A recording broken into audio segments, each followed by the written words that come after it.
ভাই, সরকার পতন হওয়ার পরে এলাকায় বাইরের পোলাপান এসে সব লুটপাট করে নিয়ে যাচ্ছে ভাই। সুলতান ভাই, প্রতিটা দোকান দিয়ে ওরা 1.5-2 লাখ টাকার মতো উঠাচ্ছে ভাই।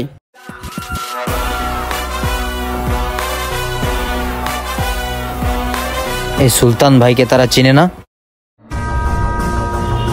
আমি থাকতে আমার এলাকায় ডাকাতি, এটা তো মেনে নেওয়া যায় না। চল।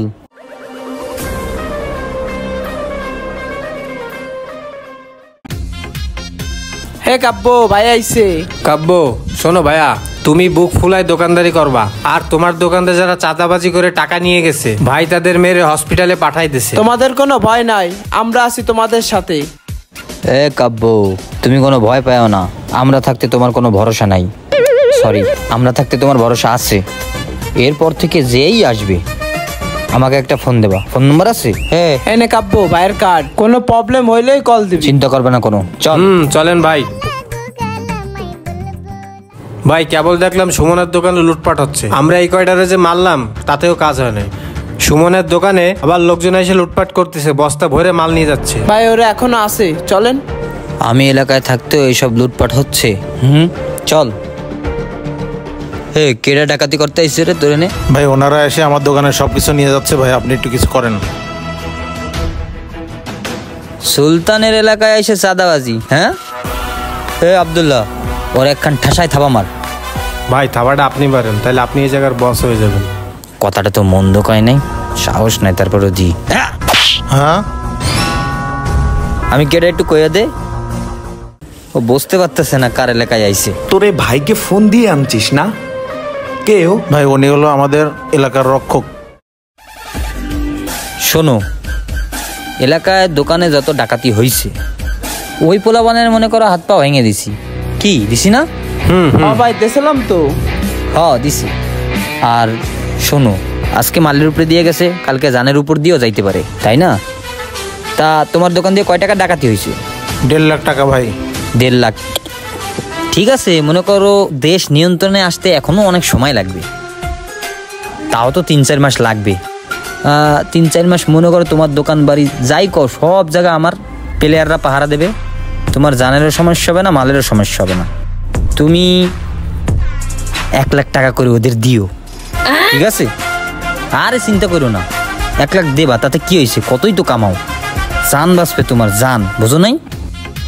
আরে ওই যে এই দাঁড়ায় আনছিস? হ্যাঁ ঠিক আছে, তোমার জান আমরা বাঁচাবো, তুমি চিন্তা করো না। 1 লাখ টাকা তাহলে দিয়ে দিও, সন্ধ্যার সময় আসবানি। গেলাম। হ্যাঁ আচ্ছা ঠিক আছে ভাই, দিয়ে দিবানি। এই তো বুদ্ধিমান ছেলে। চলেন ভাই, আমার একটা আইফোন লাগবে, আমার একটা আইফোন দিয়েন। ভাই উনি হলো সে। হ্যাঁ রে, সব কিছু বলা লাগে নাকি? শুনলি তো সব কিছু। যা এবার এলাকা থেকে ফোট। ভাই, এত সহজে ছেড়ে দিলেন? একটুক মায়ের দিয়ে তো মজা পাইলাম না, আর 2টা ভালো মতো গাড়ায় দেন। শোন, এদেরকে দেখে মনে হচ্ছে ভদ্রঘরের ছেলে, বেশি বাড়াবাড়ি করা ঠিক হবে না, বুঝিস নি? এই তোদেরকে দেখলে তো চোর মনে হয় না, ঢাকা তো মনে হয় না। তুই কোন এলাকার ছেলে রে? তোর বাপের নাম কি? কে রে? ভাই উনি হলো আমাদের জেলার ম্যাজিস্ট্রেট। ম্যাজিস্ট্রেট? আরে বেটা কাম সারছে রে, কার গায়ে হাত তুলছি, আল্লাহ আমার বাঁচাও। আপনি ম্যাজিস্ট্রেট? বেটা আগে কবি না, স্যারের জন্য আমি কফি নিয়ে আইতাম বাড়ি দিয়ে, আর বেটা লেট করে লাইছে কইতে। স্যার ওই হয়েছে কি, এলাকা খুব খারাপ, আমাদের এলাকায় যে টিমটা স্যার বুঝছেন, এরা প্রত্যেকটা বিপদে মানুষের পাশে থাকে। আচ্ছা যাই হোক ম্যাজিস্ট্রেট, আপনারা কিন্তু যেমন রক্ষক, আমরা কিন্তু এলাকার সেরকম রক্ষক, প্রত্যেকটা বিপদ আপদে আমরাই পাশে থাকি। এই টিমই কিন্তু সবাইকে রক্ষা করে। ওদিকে কি তাকান, এদিকে শোনেন।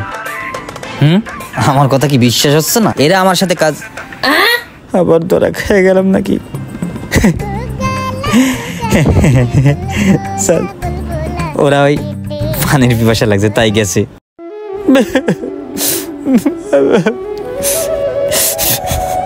আমি বলতে পারি না স্যার, সবাই বেঈমান, ভুল হয়ে গেছে স্যার। প্লিজ আমাকে ক্ষমা করে দাও, প্লিজ প্লিজ আমাকে ক্ষমা করে দাও। আমরা আমরা যারা রক্ষক তারাই ভক্ষক। সামান্য জুতা চোরদের আমরা পিটিয়ে হত্যা করি। আর যারা অসাধু নেতা, রাস্তাঘাট, দেশের বড় বড় প্রজেক্ট থেকে তারা কোটি কোটি টাকা হাঁকিয়ে নিচ্ছে, তাদেরকে আমরা কিছুই বলতে পারি না। আসুন আমরা দেশটা নতুন করে সাজাই। নির্দোষীরা মুক্তি আর দোষীরা সাজা পাক। অন্যায় দেখলে রুখে দাঁড়ান।